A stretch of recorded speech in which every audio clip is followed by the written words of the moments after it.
is going on? What's up, big guy? Back in the studio.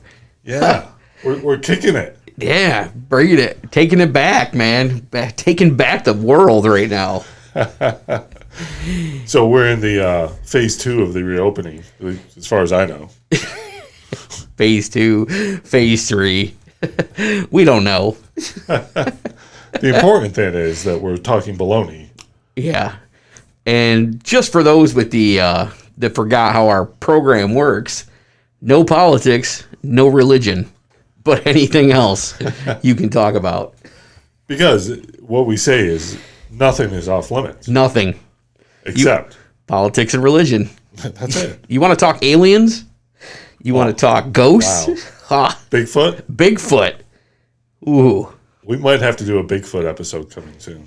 I heard he's running loose here in actually, I forgot this is 2020. I heard he or she may be running loose here in New York State. Yeah, that might be an issue we have to address at some point. Yeah. Bigfoot's just out there running around. And no one's doing anything about it. But we're all wearing masks, social distancing. But is Bigfoot social distancing? That's what we want to know. We want to know. You know, could he be teaching us something? We don't know. Because no one's asked the tough questions. But that's what we're here for. We're here to ask the tough questions. How's Bigfoot feel about COVID? Could he be carrying the cure? Wow. You got to ask these questions. Well, these are certainly more questions than I thought we had, but we do have a lot of questions about Bigfoot. We do.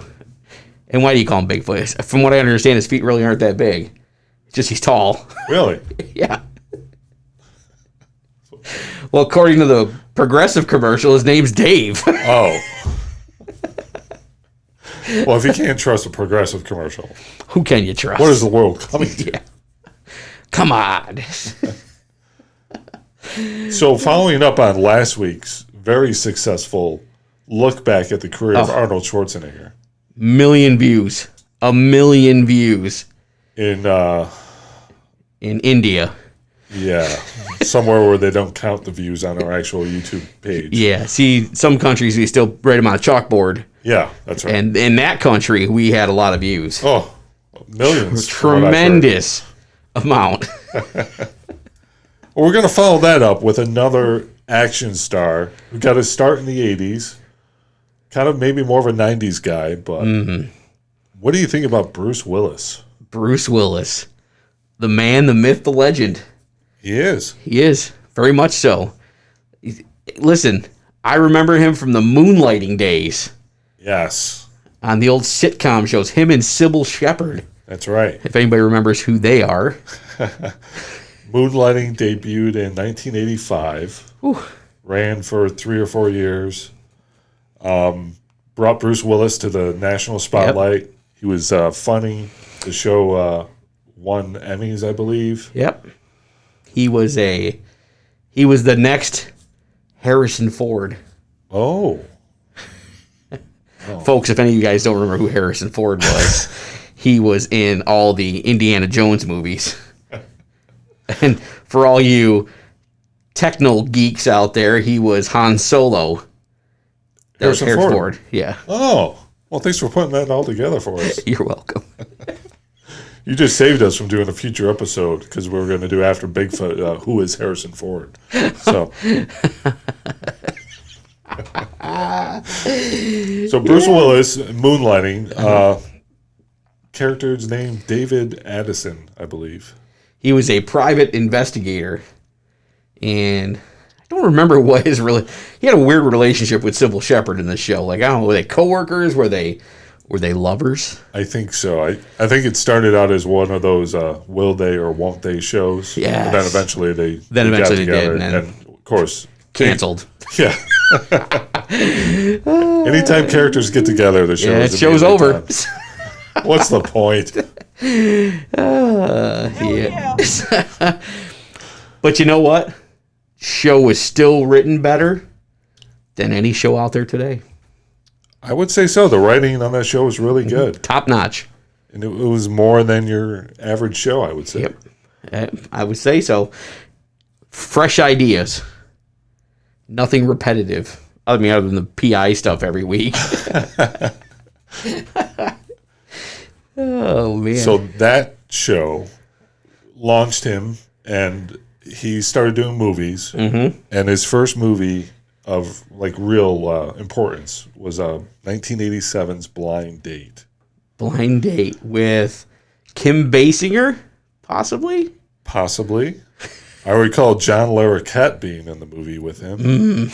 It was kind of a competition between Bruce Willis and John Larroquette. So, Bruce has done a couple of these little romance movies over his career. That's right. Yeah. I would say he was kind of like pigeonholed from Moonlighting as a romantic guy. So, yeah. His movie career kind of started out that way. You gotta bring in the crowd. You gotta, romance sells. You gotta bring it in. We're a PG-rated show, so we're just gonna call it romance on this show. It's a safe bet. Yeah. Pretty sure it was Kim Basinger. All right. I mean, if it's not, hey, you know how to get a hold of us on social media. Send it at us. And a famous director, Blake Edwards. You might know who that is. No? Pink Panther movies? Oh, Steve Martin. No, the originals. Oh.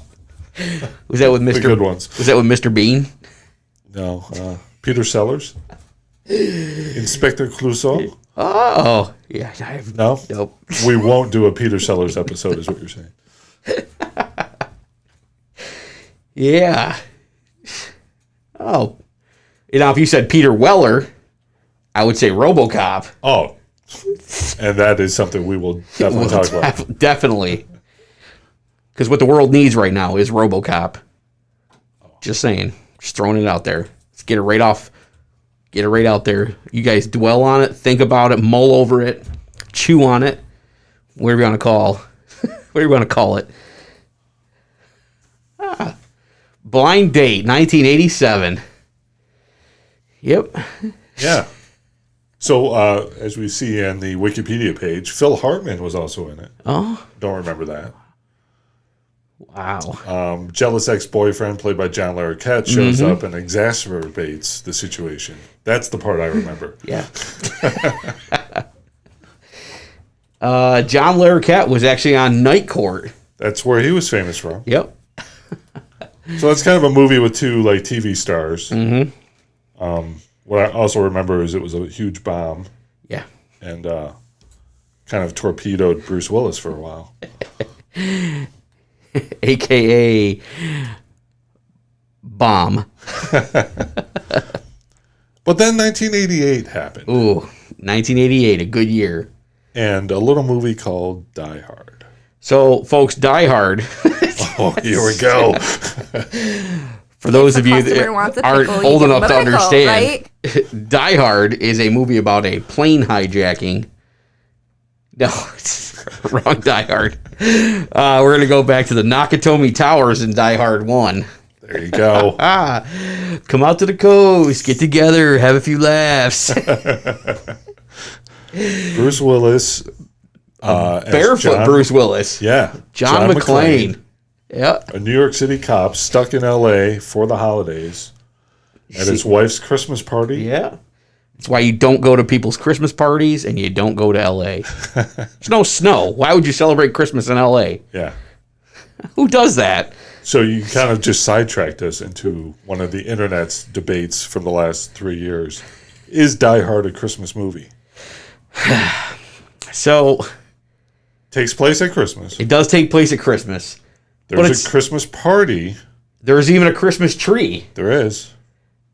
Is that enough to make it a Christmas movie? I don't know, because it's L.A. It is L.A. No snow. No snow. So, no snow. Is there Christmas music in the movie? There is Christmas music in the movie. There is Christmas music. I'm going to have to say it's a Christmas movie. Do people watch it at Christmas? They play it on all the networks. So it's just like watching Christmas Vacation and yeah. It's just like watching Home Alone. Right. But unlike Christmas Vacation, it's a movie you can watch anytime. So I'm going to say it's a Christmas movie. All right. We've settled it. Debate over. Over. So change everything on the internet. Die Hard is now a Christmas movie. Do you know why? Because Talkin Baloney said so. So the beauty of Die Hard. I have the Blu-ray if you ever want to borrow it. Great movie. Yeah. So Bruce Willis wasn't the original choice, and it was kind of a fight to get him cast as the lead because here was this guy who did romance TV shows and did a movie that bombed, but he ended up being like that was the birth of the next big action hero right there. You can't do Die Hard without Bruce Willis. Yeah, he makes the movie. He is the movie. I mean, Hans Gruber was also a pretty darn awesome character. Yeah. That's true. This movie pretty much put him on the map, too. Yeah. He became a go-to guy after this. Yeah. Yippee-ki-yay! So what made Bruce Willis special as an action star was he brought that everyman quality. Yeah. He wasn't ripped like Arnold. Nope. He wasn't an icon like Stallone. He didn't, have the scene where he's putting on all his gear and flexing his biceps and putting the face paint on and wrapping his shoulders in ammo. And No, he was the guy in a wife beater, as you would say. The old wife beater. Who didn't have any shoes and who was constantly getting beat up and he was bleeding. His white T-shirt by the end of the movie is charred black. And folks, I'd like to thank one of our sponsors, Tide Pod, who would have gotten that wife beater white again. Tide Pod, really? They're not one of our sponsors. No. You had someone else who was a sponsor, though, today you wanted to mention. Oh, yeah. We have our special guest sponsor. They haven't gotten back to us in time for this show to air, but we'd like to thank Chipotle for these nice napkins that they donated to the show. Oh, that's awesome. Yeah. See? Chipotle. Thank you. Good chicken. And, of course, we like to thank Jimbo Joe's Coffee, coming to us live in 2028. Wow. We're moving up. We're bringing it back to the forefront here if we get into this phase 3 and 4 here soon. It's getting closer all the time. So Bruce Willis, after Die Hard, kind of goes another direction. The movie is Look Who's Talking. Look Who's Talking. What's the actress's name from Cheers? Yeah. Isn't she in it? Yes. I remember that. Who else was in it? Oh my gosh. It was someone else making a huge comeback after kind of years out of the spotlight, and then he again disappeared for years. John Travolta. That's right. He's the airplane pilot in the movie. Yeah. How about that? And he that was a little comeback for him for a couple of years before he disappeared and then came back again. John Travolta, the grease man himself. So Bruce Willis plays the voice of the baby. Yep. Because it's a movie where you can hear the baby's thoughts. Garbage. Do we really care what a baby has to say? I mean, my God, it's bad enough you got to feed them and change them. But now we got to hear them before they're born? We hear them when they're born. Well, that movie was a hit, right? Yeah. Was it a hit? I think so, yeah.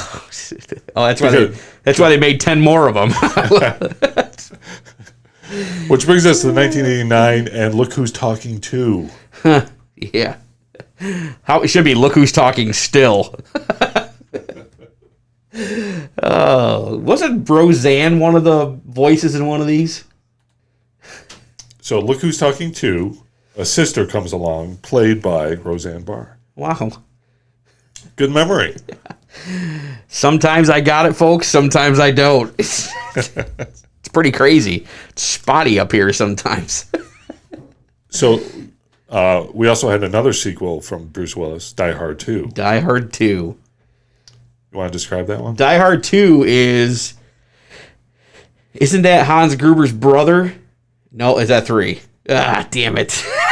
But what'd you say the first time when you started talking about Die Hard? So Die Hard 2. Die Hard 2 is another. Oh, wait. Hold on a second. Die Hard 2 was the one with the. They're at an airport again. At an airport for the first time. Hey, wait. Who's in the second one? Hold on, folks. I got this. Going down memory lane right now. A lot of traffic in memory lane. Okay, airport. They got the crazy guy with the maps down in the base, down in the tunnels under the airport. That's right. Yeah. They take over the airport from a remote location, an old church. That's right. And it's let's see. I'm trying to think of who the bad guy is in this one. Well, I mean, part of the description is, the first Die Hard created a series of action movies where a hero is trapped in it. Yeah. And so then after that, every movie became Die Hard on a blank. Yeah. So this was Die Hard on a plane. Yeah. Not to be confused with Die Hard on a Boat, which was a Steven Seagal movie. Steven Seagal. I could take him. I'm telling you right now, folks. I could take him. He might be tall. He might know all these ninja moves. I could take him. So Die Hard 2, I think William Sadler was the big bad guy. He's a bad guy in a lot of movies. Almost exclusively. Yeah. Yeah, they take over the airport, the control towers, they take over the runways. Yep. And then they start putting stuff on the runways towards the end to light up the runways. All stuff that we would do today. No, it was a critical bomb, Yeah. but it made some money. Yep. Explosions sell, folks. Yeah. People want to see it. No, I have seen it recently on Blu-ray, actually. How'd you feel about recapping, going through the old show? Whew. Die Hard 2's rough. Yeah. It doesn't have any of the thrills or the humor, really, of the first one. The parachute scene where he ejects himself out of the plane with the flame shooting up underneath him. Yes. Should have burned him alive. But for some reason it didn't. That's like the major shot of the movie. Yep. It's in every trailer. And the worst special effects ever. Yeah, it looks horrible now. Yeah. Oh, man. Not good. Not good. No. Dennis Franz from NYPD Blue and Hill Street Blues has a big role in the movie as a Chicago cop, if you can believe that. Yep. And they don't like Bruce in this movie. No, they hate him. They hate him. They want him out of there. They don't want him anywhere near the place. It kind of becomes the running theme of the Die Hard movies is every other police officer hates John McClane. But because John McClane is John McClane and the savior of the world, folks, he takes it upon himself to save his wife, who was on a plane circling the airport runway that's running out of fuel. That's right. Because love knows no boundaries. So it's also a romance movie. Kind of. I don't know if we want to get into his marriage too much, because I think this is the last time we see the wife in any of the Die Hard movies. Yeah, she's not in any of the other ones. Oh, man. All right. Well, we're only like a third of the way through his movies. Folks, this is an icon. But we're going to take a break and then come back for... Coming back, we're talking Bruce. And not Bruce and the E Street Band. We're talking Bruce.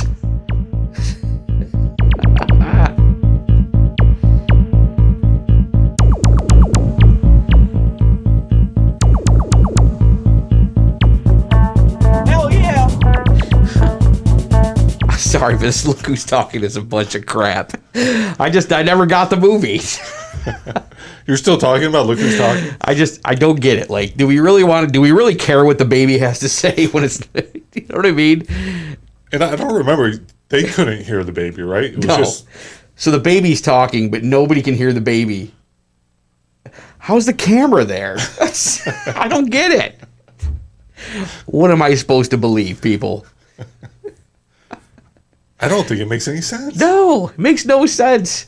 Listen, once the child is born, the kids never stop talking anyway. I get all that. But these kids got a full vocabulary. They they can see and they know what's going on. Come on. Ay, ay, ay.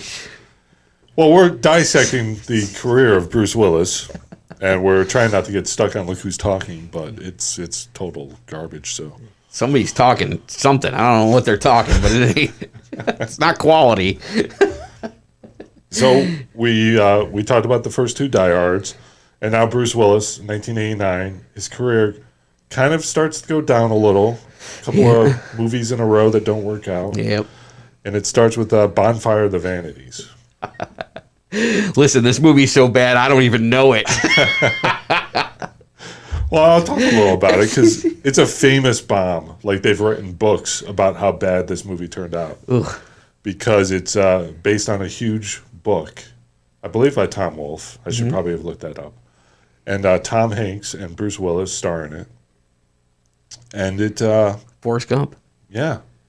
It had all the makings of not only a blockbuster, but a Academy Award kind of movie. And it disappointed. Oh, it bombed, baby. Pew. Yep, that was me dropping the old drink. So Bruce Willis, coming off of that critical box office failure, he does Hudson Hawk. Hudson Hawk. Do you remember Hudson Hawk? Not at all.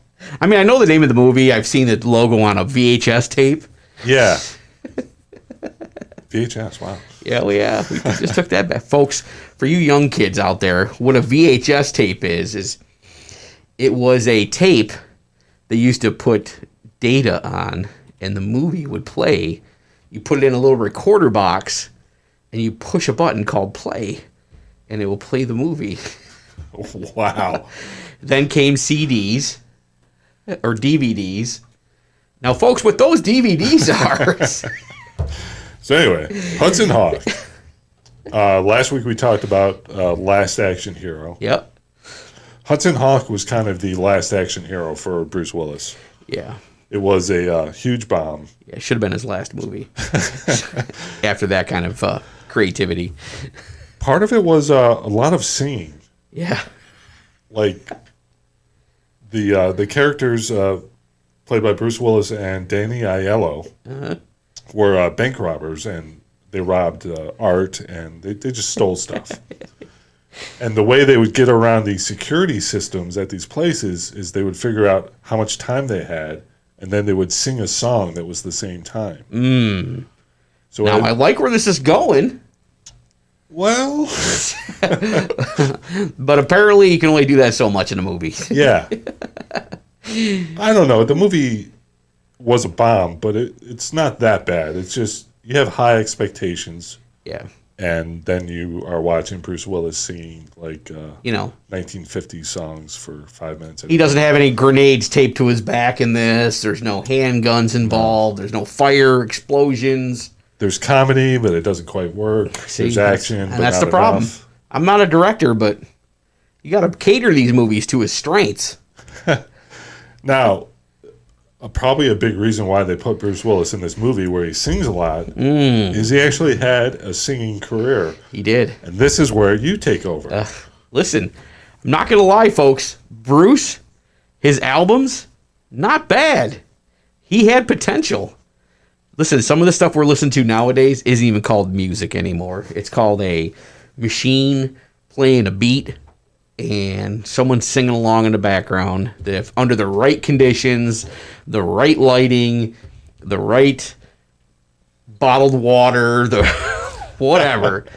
But Bruce had character. And I'm not talking about Bruce and the E Street Band. I'm talking about Bruce Willis. Had to respect yourself. He had a great CD. So the CD was great. I'm sorry, folks. The cassette was great. Now, I remember he did a Seagram's wine cooler commercial where he sang and he played the harmonica, and that was like pretty good. But I don't remember his CD at all. Yeah, he had a cassette out, and it wasn't too. He did some remakes of some other songs. He did his, like, covers and stuff like that. But he had a couple songs. He does a lot of harmonica stuff in a lot of his songs. A lot of it. Do you think that comes off a little pretentious? Yeah, it's kind of maybe a little bit. Yeah, I mean that was his instrument, and I do believe that if you go back to Moonlighting, he actually played the harmonica on Moonlighting too. Oh, I bet. Yeah, I'm pretty sure if you see Bruce Willis playing the harmonica in a movie or TV show, it's probably because he asked, "Hey, can I play a harmonica?" You know what'd been great is if in Die Hard, on top of the Nakatomi Tower, he played the harmonica as Hans Gruber was falling to the ground. Perfect, folks. You can't write this stuff yourself. You got to call me. So we're going to take a look at the, because I couldn't remember what songs, but Swinging on a Star is the one that I remember. Bruce Willis and Danny Aiello. That's 2 minutes and 53 seconds long. Whew. That's a long time to be singing a song in a movie. I mean, 2 minutes and 59 seconds? Can you really rob a bank in that kind of time? I think they must have stretched it out through the power of editing. Yeah, I was going to say under the new 911 stuff, they're getting there a lot faster than that. I'd like to see him remake this movie now into today's times. Oh, wow. You'd probably be humming a Pizza Hut commercial by the time that they were all there. I'm sorry, folks. Pizza Hut's closed. My bad. I apologize. So if in 1990 they're singing 1950s songs, if they move the movie now, they'd be singing songs from the 1980s. The 1980s. Well, that'd be pretty good. Yeah. Holy cow. Look at that. So we followed up another bomb for his that came out, The Last Boy Scout. Damon Wayans. With Damon Wayans. What I remember let's just talk about the opening scene, and that sums up the entire movie. That's what I remember most. Is like you sit down for a movie. Is this going to be a good movie or a bad movie? You're like, it gotta be funny. It's gotta be action drawn. You got your popcorn. You're sitting there ready to watch it, and what happens? So it starts with a football game. Now I haven't seen this one in a long time. Yeah, but there's something involved with one of the players where he's got to win the game at all costs. All costs. So as he's breaking the tackles and he's heading for the end zone, there's one defender left to beat, and he pulls out a gun and shoots the guy. Folks, that just summed up the Dallas Cowboys preseason. That's going back to the days of the Cowboys and Michael Irvin. I'm surprised they didn't pull that trick. Yep, that's definitely something right up the old alley of the Dallas Cowboys. Folks, just for the record, another bad movie. Bad movie. Don't waste your time. It wasn't even straight to DVD. Last Boy Scout is again, it's a box office bomb. Yeah. Critics hated it. And it kind of continued the downward path that Bruce Willis was on until Pulp Fiction. Pulp Fiction. John Travolta, Samuel L. Jackson. What's her name from the Uma Thurman. That's who I'm thinking of. Okay. I can't whistle, folks, with the mask on. I'm sorry. I didn't know you were whistling. I was trying to whistle. But the COVID's got the whistle on lockdown. So I jumped ahead a little because there's one more bad movie of Bruce Willis's I wanted to talk about before we get to Pulp Fiction. What's that one? Striking Distance. The cop movie. Yeah. Everybody's a bad guy. He's a cop. He's a good cop. He is... So he's a cop who was on a detail for like a senator or somebody, and he witnessed something he wasn't supposed to witness. So as a punishment, they stuck him on a boat.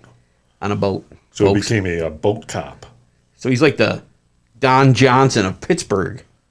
Yeah, and you know Pittsburgh's famous for their rivers. They got 3 of them. Huh, 3 of them. 3 River Stadium.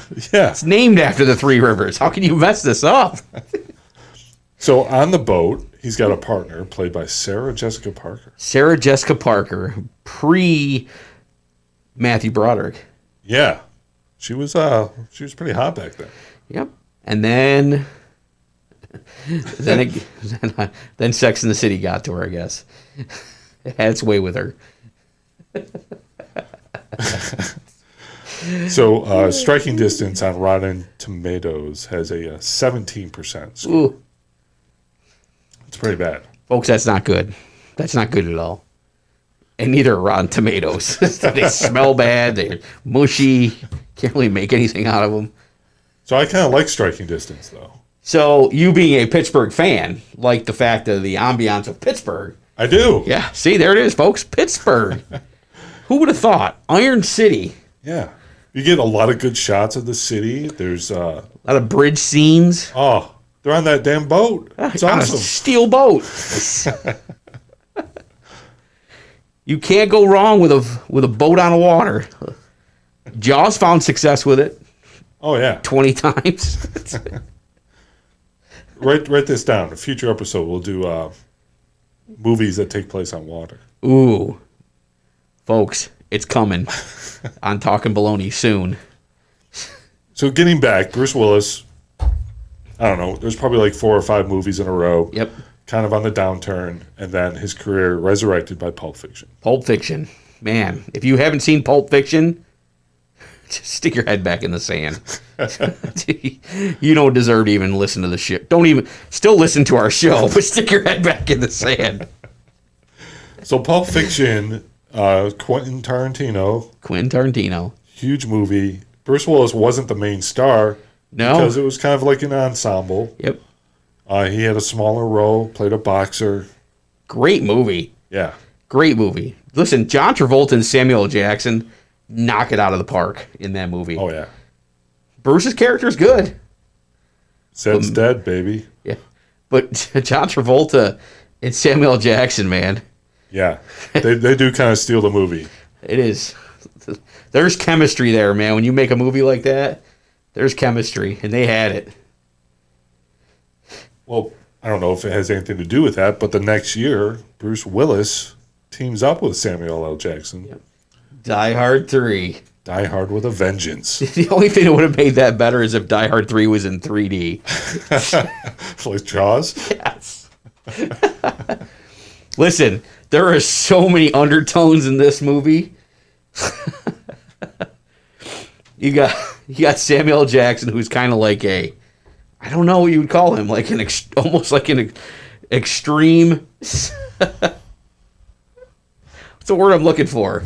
Well, he's outspoken about very outspoken race. About race, politics, which we don't talk about in this show, so we won't talk about his character. Let's not talk about race either. Yes.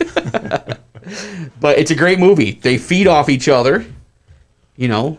So a little backstory. This was Die Hard 2. It was kind of a bomb, like we talked about. And there was a few years where there weren't any Die Hard movies. Yeah.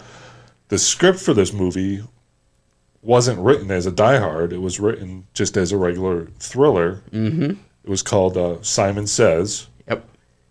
And they took that and said, you know what, let's just make it into a Die Hard. And isn't this one where Simon is Hans Gruber's brother or something? There you go. There it is. I knew it all came back together. So the brother, played by Jeremy Irons. Yep. Of course, Alan Rickman was Hans Gruber. He's got McClane doing all these different things around the city. Yep. Games, puzzles. And Samuel L. Jackson has to do a lot of these with him. Otherwise, bombs go off. They blow up the school building. So, folks, pretty much today's world. Anyway. Wow. No politics. No politics. So this was a huge hit. This was a great movie. Yeah. It, a lot of it takes place underground and no one even knows what's going on. How is that possible? It was a big swerve, too, because it turns out Hans Gruber's brother wasn't actually out for revenge. He just wanted to rob a bank. It's a good movie. Got a lot of, good stuff going on in it. You know, action, drama, whatnot. Comedy. What I can't quite figure out yet is how all these dumb trucks are driving under the city. Listen, when a neighbor mows their lawn, everybody knows. You're telling me that no one saw 10 dump trucks driving into the tunnels? Well, they had because of the bomb threats. Yeah. Yeah, they actually blew up the area around the bank, so it was all like evacuated. It's And the dump trucks were there to move the debris away. Yeah. And it was a good plan. I get it. The timing's a little suspicious. So Bruce Willis, Okay. now kind of back on top of his game, starts doing some sci-fi. Ooh. 12 Monkeys. 12 Monkeys. You remember that? I remember it vaguely. Brad Pitt. Brad Pitt. Yes, the old Brad Pitt. So this was I believe a Terry Gilliam movie. Yeah. Does that sound right? I will take your word for that. I don't know who Terry Gilliam is. All right. Folks. You know Terry Monty Python? Oh, Monty Python. I know that. Yeah. Well, Terry Gilliam was the director. See, folks, you're learning something here on Talkin Baloney today. We're learning with you. You see the movie Time Bandits I did. with the midgets and the little kid? It's Terry Gilliam. Little people. Dwarfs. I don't know. They're shorter than we are.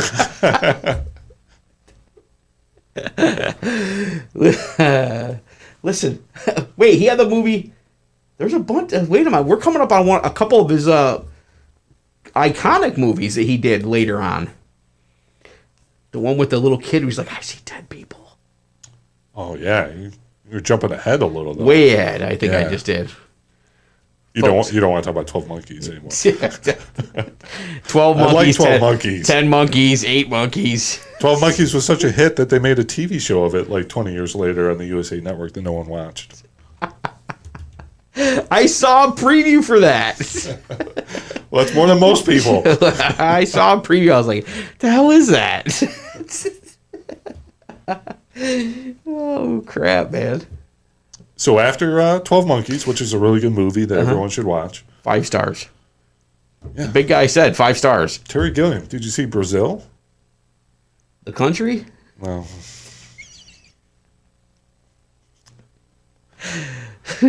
So, Fifth Element. I saw Fifth Element. All right. He plays a guy living in like some little... they're like in space or the future or something. And it's not a bad movie. Yeah. He's like a cab driver. Or he steals a cab or something in it. Or, Yeah. Yes. He had really blonde hair in that movie, too. Yeah. Not your best color. I would have went with an auburn maybe, or... That was, again, working with another famous director, the French director, Luc Besson. Luke.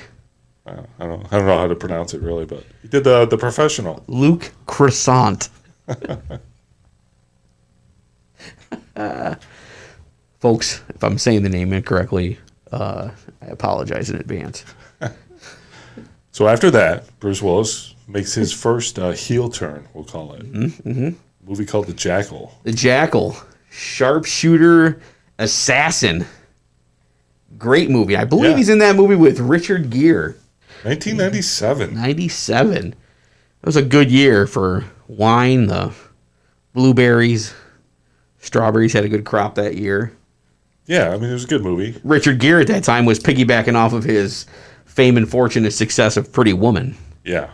We could do a whole show on the failures of stars to make it as action stars, and Richard Gere would be like at the top of the list. Yep. That's true, folks. Mothman Prophecies tells the whole story. Wow. Yeah. So, Mercury Rising, does that ring a bell? Mercury Rising is, I want to say it's a water movie, isn't it? No, not that I remember. I don't remember it then. It's one of those kid has like some special math powers, and the government's trying to get him, and Bruce Willis is the only person that can protect him, kind of thing. It's not the I See Dead People movie, right? No. Okay. We're getting there. When we get there, man, this show is going to blow up. Listen, the lines are already lighting up, so. How about Armageddon, 1998? Loved it. Tell me all about it. Loved it. Listen, I'll sum it up in a nutshell. Earth, big asteroid. Big asteroid, gonna hit Earth. Bruce is a driller, and his crew, a.k.a. Rockhound and all these other guys. Oh, yeah. Rockhound. Rockhound was the name of one of the guys. Ben Affleck is in this movie as his soon-to-be son-in-law, who he doesn't really approve of. Ah. So they're called upon by NASA and the president or whatnot of the United States to... The government. The government. We don't talk politics, so they don't exist on our show. They're called upon to go onto this asteroid, drill some holes, put some nukes in, and blow them up. Hence, splitting the asteroids so they bypass Earth. What could go wrong? What could possibly go wrong? Other than mass casualties, people dying, a love story. Number one hit music soundtrack song. Oh, right. Little Aerosmith. Oh, yeah, you don't want to miss a thing, folks. Not on Talkin Baloney. So this movie made tons of money. Tons of money. It was a action flick, romance flick. Had, let's see. So it was directed by Michael Bay. Oh, yeah. Transformers, folks. Who, yeah. We already know you're going to blow up a lot of stuff. It's going to be a lot of fireworks. He did Pearl Harbor as well, which is also Ben Affleck. Ben Affleck's in Pearl Harbor, too. Somehow we turned Pearl Harbor into a romance movie. Don't know how we did that. Yeah. I don't even know if that story is verified. I'm not talking about Pearl Harbor, folks. I'm talking about the romance part of it. I don't know if anybody's got time to stop a war. Hey, baby, I love you.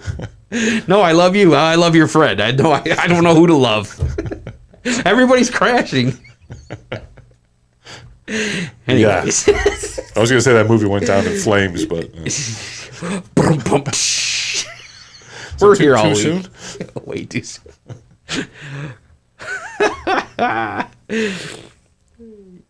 So, okay, we're up to 1999.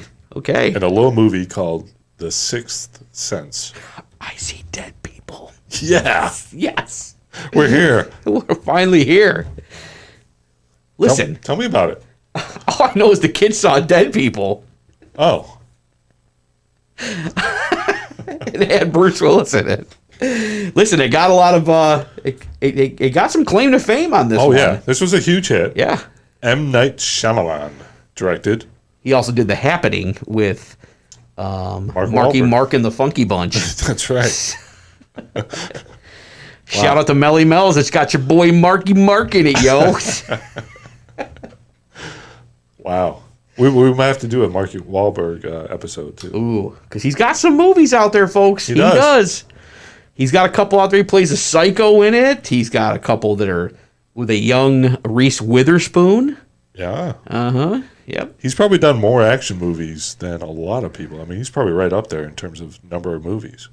I will only briefly state that his movie with Will Ferrell, The Other Guys, one of my favorites. should have got him an Oscar. Don't go chasing waterfalls. I'm a peacock. You gotta let me fly. So The Sixth Sense was a huge hit. Yep. Kind of re-cemented Bruce Willis as a guy who can carry a movie, because this was a movie with a unknown director, M. Night, a little kid, Haley Joel Osment, that no one was paying money to see him. He was in Forrest Gump. Okay. He's Little Forrest. He was Little Forrest? He's Little Forrest. Wow. Remember when he turns his head sideways in front of the TV? Then Forrest turns his head sideways? I'm pretty sure that was the kid that Jenny forced upon Forrest Gump. Okay. Jenny's kid. Yeah, we probably didn't see it, but she probably sent him child support papers in the mail. They don't tell that side of the Forrest Gump story, but... They're probably saving it for the sequel. Saving it for the sequel that never happened. Because he couldn't afford it anymore because he was paying all that money every week. I digress. So this takes us up to the year 2000. Okay. The whole 9 yards. The whole 9 yards. Let's see. Hold on a second. Prison movie. Gangster in witness protection movie. Oh, I'm thinking of the football movie with Adam Sandler. Longest Yard. Longest Yard. Hey, I got my yards messed up, folks. It happens. This was a comedy where he's a gangster who is in witness relocation, and he's neighbors with Matthew Perry. Ooh. Comedy ensues. Matthew Perry's not really that funny, though. So how much comedy could we get out of this? Enough to do a sequel. Folks, you got to know when to say when sometimes. So the whole 9 yards, that's an expression, like go in the distance kind of thing. Yep. The sequel is called the whole 10 yards, which makes no sense. No. If you're going 9 yards, if there's 3 feet to a yard, you're going 10 yards. So does it really matter? I can still see you. You can't get away from me. You're right there.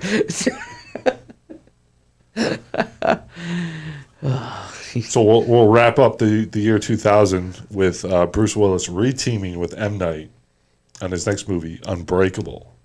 So I've seen this movie, and I don't remember any of it. You're not a big science fiction fan. I like a good Star Trek movie. I'm not a Star Wars guy. Right. But not just that, but it's also like movies that require a little leap of faith that all things are possible. Like, listen, Will Ferrell's Land of the Lost? Oh. Into it. Great movie. Awesome movie. I learned how to survive around dinosaurs on a foreign planet by dumping dinosaur urine on my body. It taught me something. What I learned from that movie is that Matt Lauer is a dick. Yeah, Matt Lauer is a piece of trash.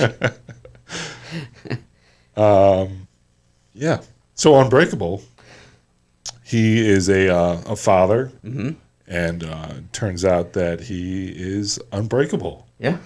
Samuel L. Jackson's in the movie. Yep. Again. He is a guy who is Mr. Glass, who is very breakable. Yeah.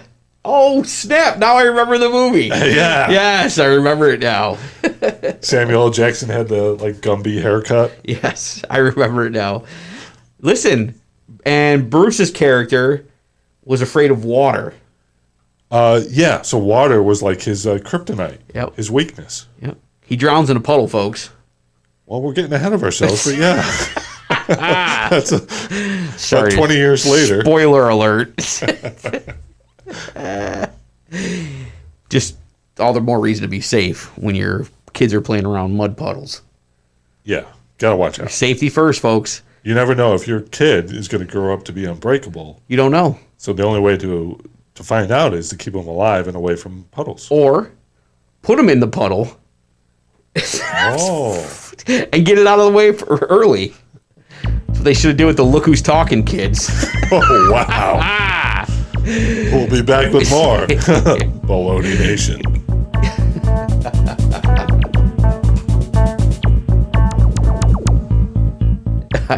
I just still don't get it, man. So there's even a second Look Who's Talking. Yeah. And I believe there's a third. Is there a third? I'm pretty sure there's a third. Oh.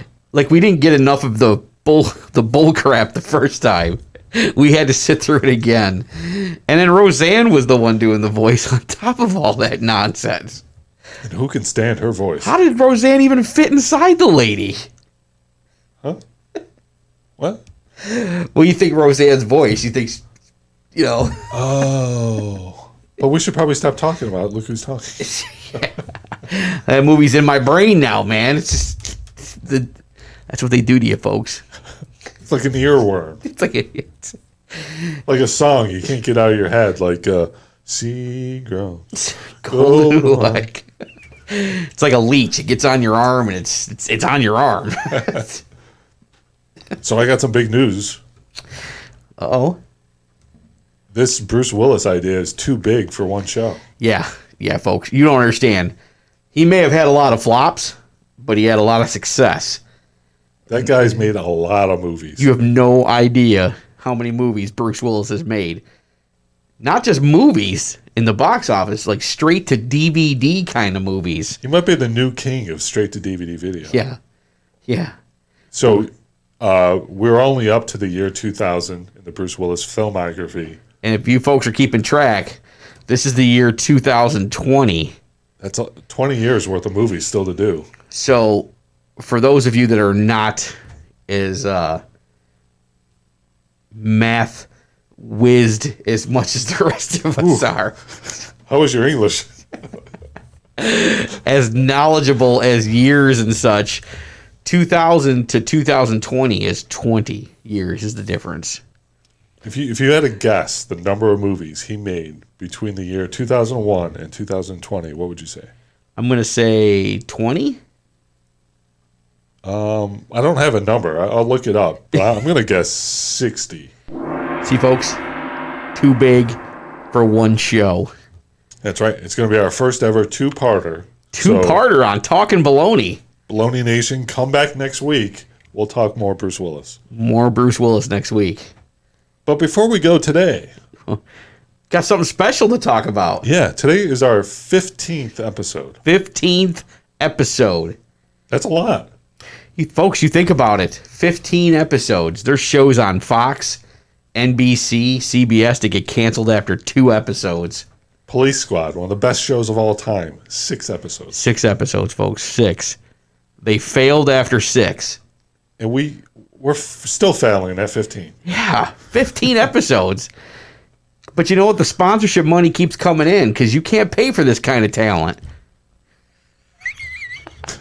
So, what do we want to do to celebrate 15 episodes? Well, folks, if you call in right now... Oh, we're taking calls? Oh, sorry.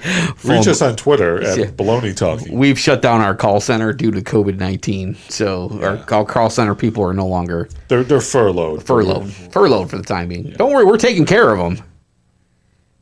Like, we answer their calls when they call us and ask when they're coming back to work, but we're not paying them. I'm like, why would we pay them? They're not doing anything.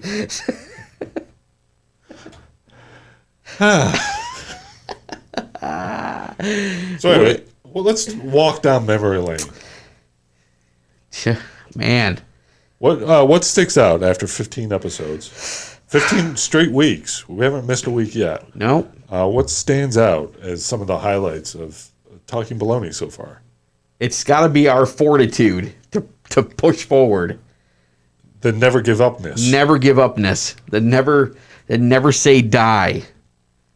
Even when the COVID's coming for you. Well, yeah, we went Skype for a while. Yeah, we did Skype for a while. We still might. We don't know. We don't know what the future holds yet. Yeah. We've gone masks. We've gone no masks. We've gone hand sanitizer. We've used no hand sanitizer. Man. Yeah, we've done a lot. We've had a lot of guests. We've had a lot of guests on the show. We've talked New Kids on the Block. We've talked no politics. We've talked family. We've talked pets. We talked plants. Yeah, we've had recipes shared. We've had a couple family competitive moments shared. We've had more than a few. Oh yeah, strolls down memory lane with growing up and cats and. What were the cats' names again? Pipper. Pippa. Pipsqueak. Pipsqueak. The Babe. Oh, the Babe. Not the Babe Ruth kind of babe either. Or the Babe Ruth candy bar for that matter. We've done, let's see. This started with an idea, folks. You guys reached out to us and said, hey, we want a show where they're not going to talk about politics or religion. We're tired of hearing about it. We don't want to argue about it. We don't want any of that nonsense. No. And we said, people demanded. You demanded this. You wanted it. We want baloney. We want baloney. And not just the kind you fry in a frying pan or put on a sandwich. We'll take that, though, too. But, yeah, we'll take all donations. So, Wonder Bar, if you're listening, we haven't gotten a care package yet. Yeah, we need it. Yeah, we do. If Slim Jim would like to be a sponsor, hey, snap into it. Have your people get in touch with our people when they come back from furlough. So, over the next 15 weeks, what are you looking forward to seeing on Talking Baloney? We're going to step it up, folks. We're stepping it up right now. Yeah. We might bring on more special guests if you pay for it. So we had a successful appearance by Ant-Man. We're going to bring him back. He's going to come back just in time for a show, too. A G.I. Joe show, I think, is coming up at some point. Yeah, Joe Fest. Yep. Tentatively scheduled for September, I believe. Yeah. We're actually going to be coming out with a merchandising line. We're going to have merch? We're going to have merch. You're going to be able to be like the shirt you're wearing now? Talkin Baloney, folks. Right there. Talkin Baloney. Because you know what? You guys have asked, and you want to support the show. See that name in the background? Bam. Going to be on hats, bumper stickers, coffee cups. Wow. Oh, yeah. You'll be able to rep it nationwide. Wow. Oh, yeah. And for the first person that takes a picture of our Talkin Baloney sticker on an airplane... We'll let the government know. Yeah, you guys shouldn't do that. Yeah, we're going to step it up, folks. This is the real deal, man. Maybe we'll take the show on the road. Oh, show's going to be... Listen, as the phases start to wind down here, we're going to be taking the show on the road. We may come see you. Well, within reason. Within reason. Yeah. If you pay gas money or let us rent us a car, we'll come and see you. We'll shoot live from your house if you'd like us to. Oh, we might go live at some point. We're talking about going live. We might even join in on this little Bigfoot hunt that we've been hearing a lot about. Oh, yeah, folks, Bigfoot's real. We just found out today. We know the internet don't lie. So there's a lot going on. Yes. There's a lot to look forward to. Baloney Nation. Baloney Nation. We're rolling baloney strong. Roll a baloney for that. Smoke a roll of baloney. So, as we say goodbye this week, remember... Next week, Talkin Baloney's coming back with a little extra. Part 2 of Bruce Willis. More Bruce. Bruce in the hizzow. Call him Bruno? Do you ever call him Bruno? I don't know. I think people call him Bruno. I think they called him Bruno. Was that the name of his second CD? It was Bruno. Oh my. I knew you had the CDs. Calvin Cocoa Pop.